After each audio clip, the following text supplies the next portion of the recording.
Hi viewers, ఈరోజైతే చిక్కుడుకాయ వేపుడు చేద్దామండి. పులుపు పెట్టి చేసుకుంటే బాగుంటుంది, పులిహోర టేస్ట్ వస్తుంది. మీకు చూపిద్దామని ముందుగా వీటిని చూసి పెట్టుకుందాం. క్లీన్ చేసి విడదీసి చూద్దాం ఏమైనా ఉంటాయేమో అని. ఏమీ లేవు కానీ ఏమో చెప్పలేం కదా.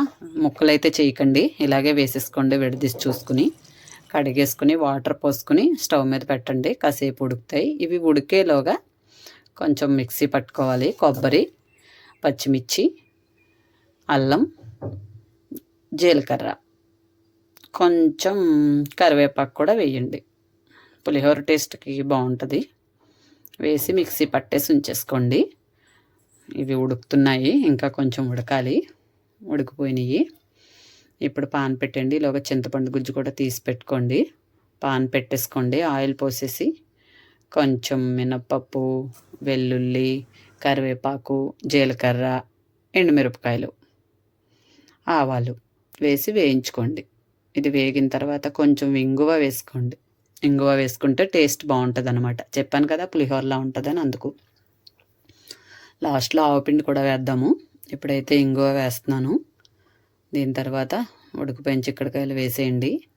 వేసేసి మగ్గనివ్వండి. మగ్గిన తర్వాత పేస్ట్ అది కూడా వేసి కొంచెం మగ్గనివ్వండి.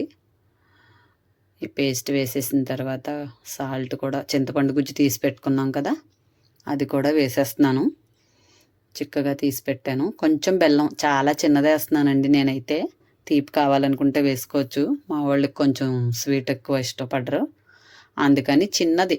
ఆ స్వీట్ లేకపోతే బాగోదని అలా వేసాను. నేనైతే సాల్ట్ కూడా వేసుకోండి. అయిపోతుంది, మగ్గిందండి. లాస్ట్లో వేద్దాం ఆవపిండి. మీరు కూడా ట్రై చేయండి. నచ్చితే లైక్ చేయండి. సబ్స్క్రైబ్ చేయని వాళ్ళు చేయండి. చేసిన వాళ్ళకి థ్యాంక్ యూ. ఇలా ట్రై చేసి చూడండి, చాలా బాగుంటుంది. పులిహోరలా ఉంటుంది తినడానికి. చిక్కుడుకాయ వేపుడు అయిపోయిందండి. ఆవపిండి అయితే కొంచెం వేసాను, ఎందుకంటే ఇది కర్రీ తక్కువ ఉంది కదా, అందుకు ఒక హాఫ్ స్పూన్ వేసాను అంతే. చిక్కుడుకాయ కూర అయితే రెడీ అయిపోయింది.